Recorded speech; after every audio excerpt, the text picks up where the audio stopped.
Hi everybody, welcome back. We are about to embark on our fourth and final pour for our concrete foundation.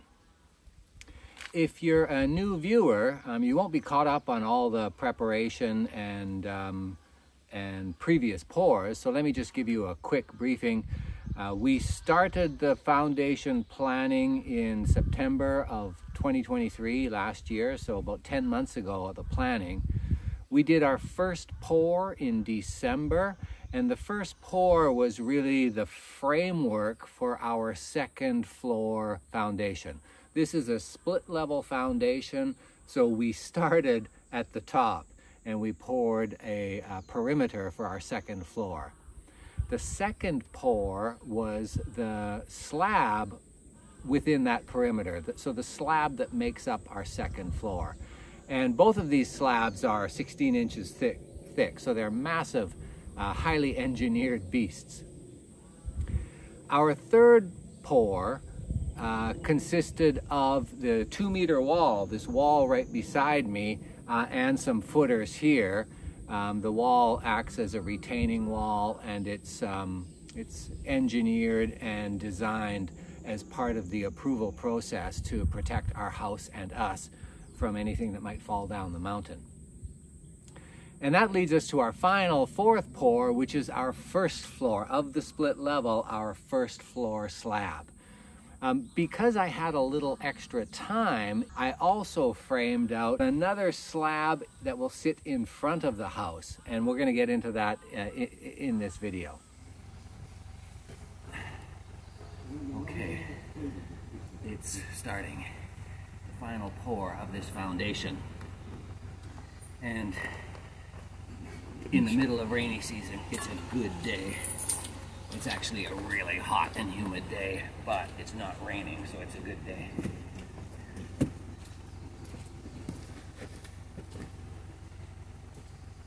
Everybody's getting prepared right now.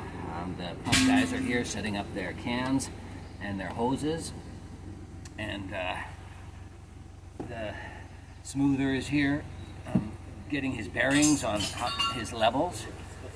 And what's going on in there?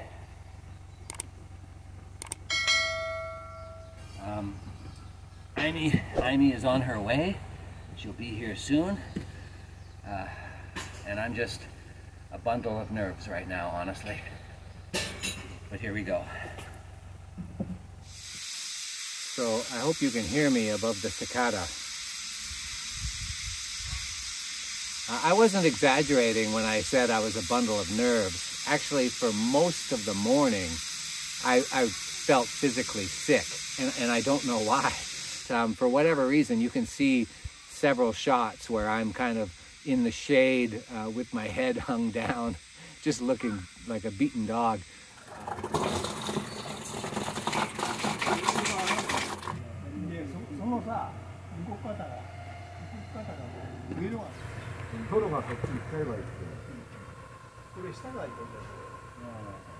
Now this slab, even though it is a slab, there are two components of it that are unusual.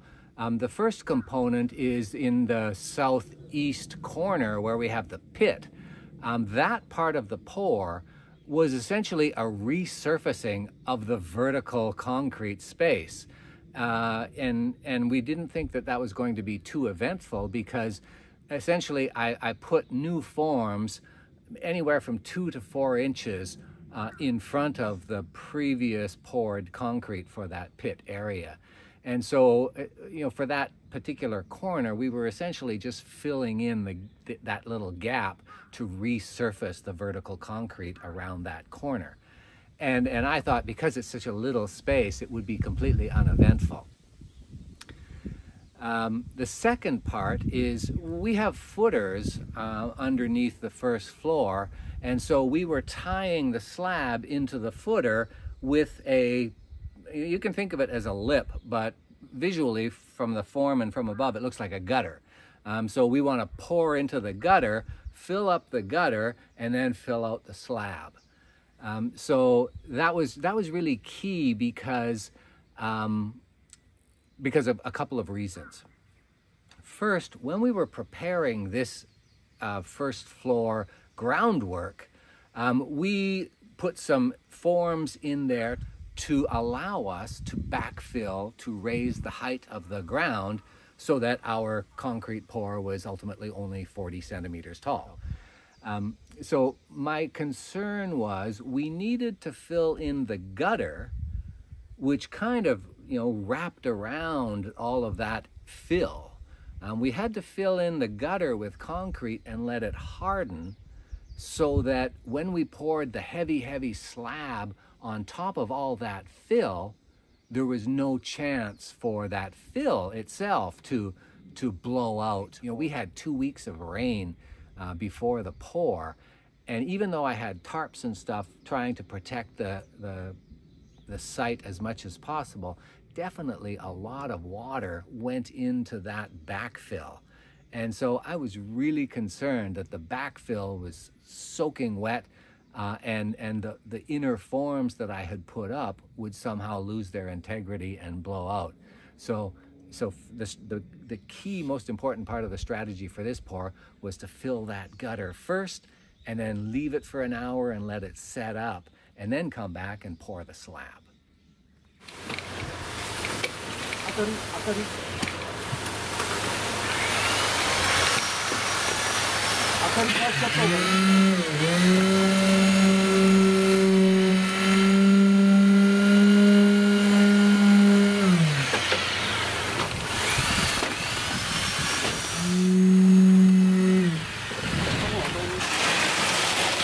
じゃあだんだん入れるしかないだろう。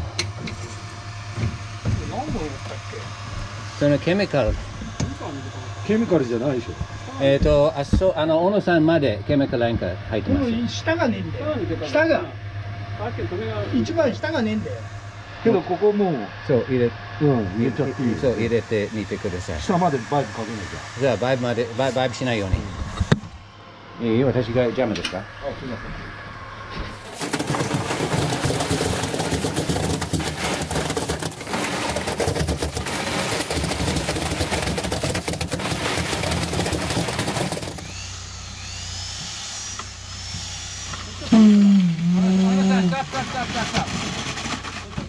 So pretty much right off the bat, things went a little squirrely. We're talking vertical formwork here, and I didn't button up all the bottoms of the forms fully.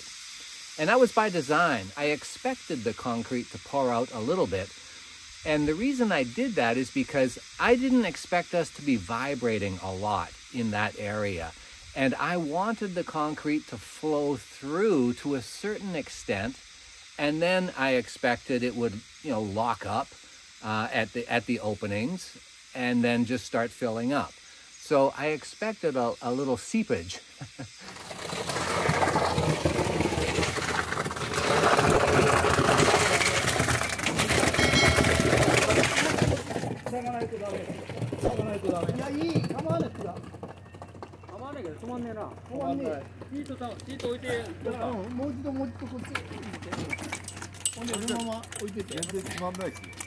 Ta maru desho?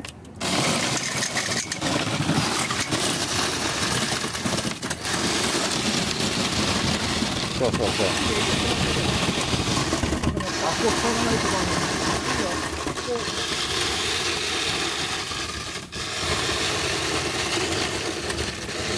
いいよ、もう入ったから。大丈夫？こっち入れる？先。下。先ちょっとやってみてくれる？やった方がいいですよ。どのって何？いや、これどうせ向こうからやってくんだろ。We don't have a dono. それまでに固まるんだ。浮いちゃったらもう終わりって。わーって。And so when it started to flow out, that was just, by design, by my design. That's what's going on in my head. But around me, everybody just started freaking out about it. And they didn't expect it. They don't typically see that, I guess, right? And they started calling, stop the pour, stop the pump, back off, what are we doing here? What's going on? Get some sandbags, come on. And with everybody around me talking through me talking about how bad this is, and it just affected me, and it caused me to freak out just a little. I don't think any of it was too visible. I didn't get angry or anything like that, but up here it affected me and unnerved me. I'm too worried. I can't think. I can't film.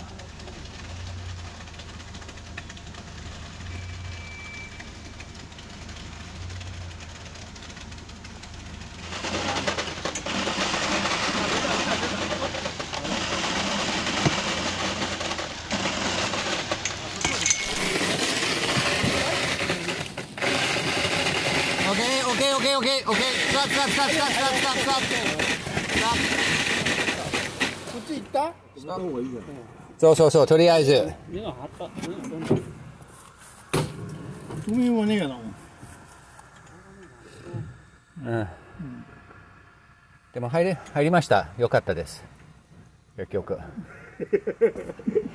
もうちょいそこ入れたいですね。そうですね。こっち入れてみようか。今度。しょうがない。We have to live with it. Okay. ここをちょっとね。そこもおそらく今見てもついちゃうよ。穴が開いてる。ここも絶対拭きますよ。ちょっと待って。はい、大丈夫。もうちょっと待ってね。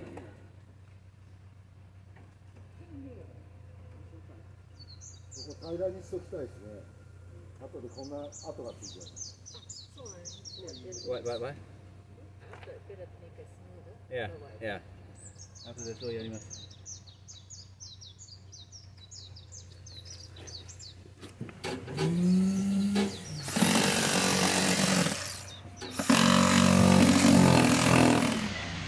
Okay, 5 いいです。5 OK です。いいよ、向こうから行こうか。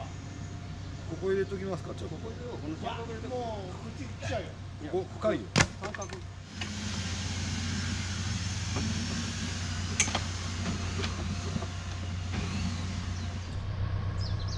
っちゃうよこれ。3個で押す？そこの根しか止まってねえから。When we finished the pit area and left a bunch of concrete in there to harden up, we moved to the opposite side, to the west side, and we started filling in that very small gutter on the west side. It wasn't a problem. There was no concrete issues there, except the pump guy noticed that the separators, which should have been welded together, weren't, and I simply forgot to do it. So the pump guy noticed that before he even started to pour, so we had to get out the welder. Luckily, I have my welder, and it's working fine, and I know how to use it. So within the space of 5 minutes, we were able to weld those. There were only 3 of them anyway. Weld those separators together and move on.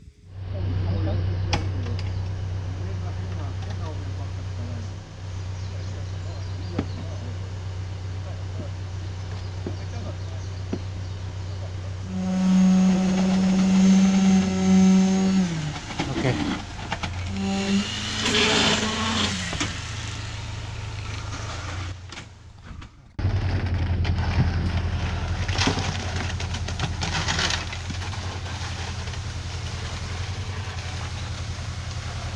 So after the drama of the pit area and then re-welding the west wall, we did eventually get the entire gutter poured. Okay, so we needed to let that set up. So we left the first floor level and we went down to the ground floor level to pour the pad in front of the house. And if you watched the latest video from a few days ago, where I built out the forms and introduced that project as part of today's pour, you would have heard me say that it was a real slapdash effort. That is quick and dirty. I was hurrying to get it done. I didn't want to put a lot of effort into it. I still wanted to do it right, but I just screwed together a bunch of 2x6s, chained the corners, and called it a set of forms. So I was a little bit concerned, and also there was a slope to the ground. So the front of that slab is only, the concrete's only about this high, but the back side of that slab is over a foot. So I was really kind of concerned that the backside forms would blow out and we'd just have a whole wash of concrete down the mountain. Luckily, none of that happened. It was a pristine pour. Nothing went wrong. We had thrown in some pig wire beforehand in place of regular rebar, and that's commonly what is used here in slabs, I think also in North America. So we threw in a bunch of pig wire. We made sure it got to the center of the pour. Akiyama-san, our pump guy, just walked through there and sprayed concrete everywhere. And our smoother guy, he was in there. I told him up front, I said, hey, by the way, this is not important, this slab. If it gets busy, ignore the front slab and focus on the first floor. But he was just all over it, got it all smooth and pretty. And yeah, it was a painless 1 hour. And while we were doing that, the concrete in the gutters was all setting up really properly, setting us up for success in the next stage.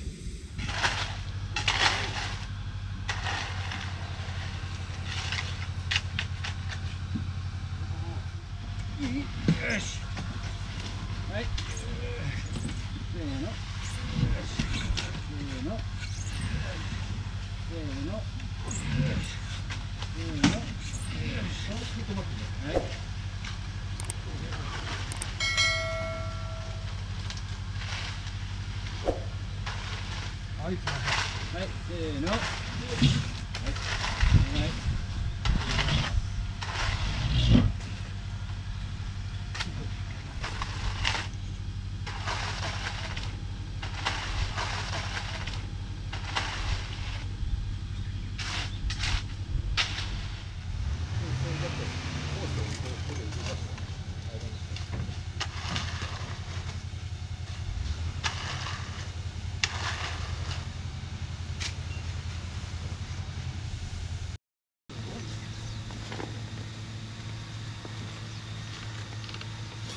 Right. When we finished the front of house slab, it was time to move back up to the first floor. The gutters were all set now. We expected no more drama with the forms. It was just going to be a straightforward slab pour. And then one little thing just really got to me, and it was very stressful for a very short amount of time, and it shouldn't have been. The vibrator stopped working properly. And Ono-san was in charge of vibrating, and he couldn't get it to work. And first we thought it was the electricity, so I had to, run down, check the socket, check the extension cord, check the breaker box, come back. Nope, still not working. I finally came up and tested it myself. I thought it was user error. I thought Ono-san wasn't pulling the trigger properly. So I got up there and it started working when I used it.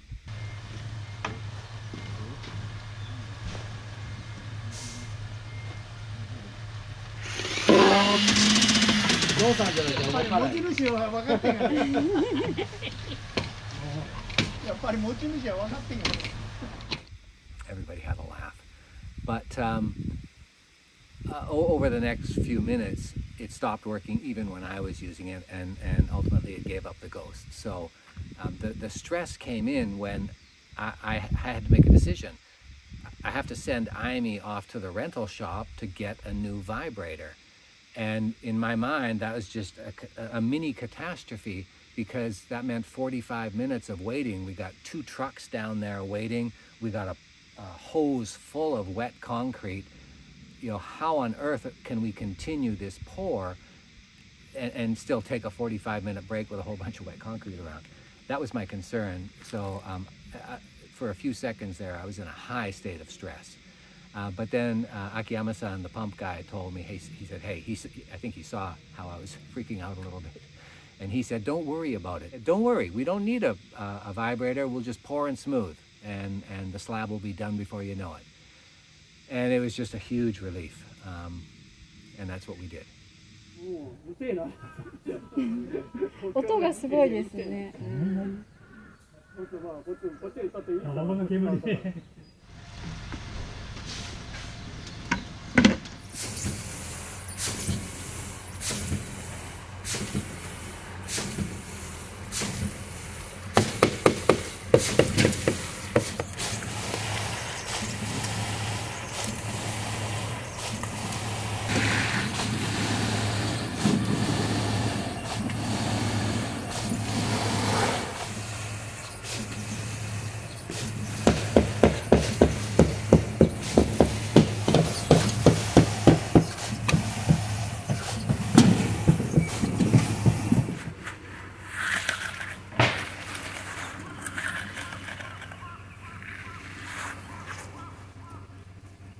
Once we were underway with this, the first floor slab, it went pretty smooth. We had a few breaks in there, waiting for a new batch of concrete to come on a new truck, swapping out some hoses, just taking a break. It was a very relaxing, about an hour. So we got most of it done, and just had a good laugh, and I felt all the stress leave my body by that point. So I was feeling much better physically, and mentally I was finally in a good space.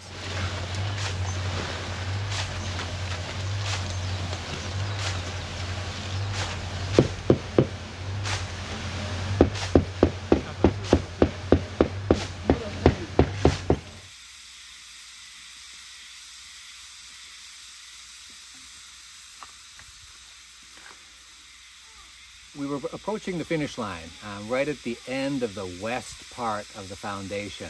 And this is where I had welded the separators together earlier. And these were the lower separators. There were two levels of separators holding those forms, the lower ones and the upper ones.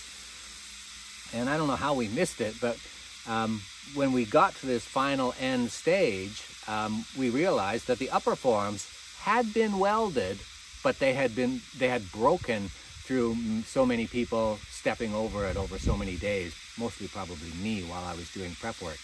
But the upper forms were no longer welded together either. Akiyama-san was saying, oh, it's okay, we've already got concrete down in the gutter, nothing's gonna happen. And I was just thinking, there's nothing holding that upper form in, and I just imagined a blowout right at the end of the day. So I asked them to stop. I went and got the welder again, and I carefully welded the top separators. I had to be extra careful because we had the radiant tubing right there, and there was obviously a risk of melting it. Luckily, that didn't happen.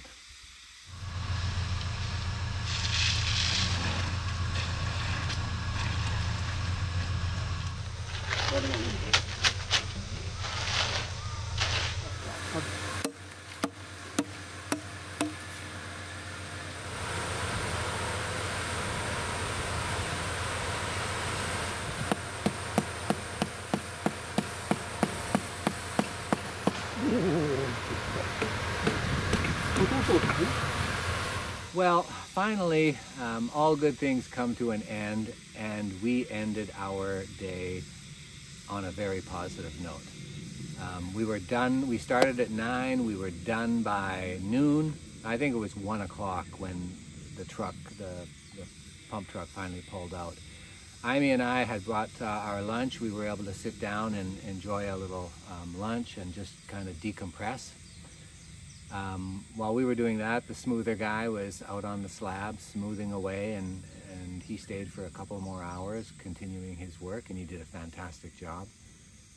And we have this now beautiful first floor slab to accompany our second floor slab and our second floor 2-meter wall and our stem walls and our brand new, kind of unexpected front of house slab. I'm so happy about all of this. finally being done.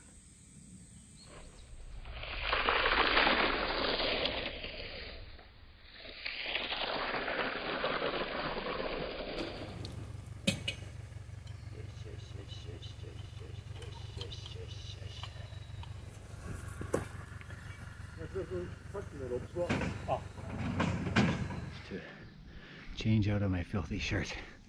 And while I was looking at the ground, I found a 5 yen coin. And the 5 yen coin is a symbol of good luck in Japan. And I think going forward, I need all the luck I can get. So I'm going to plant it in the foundation pour.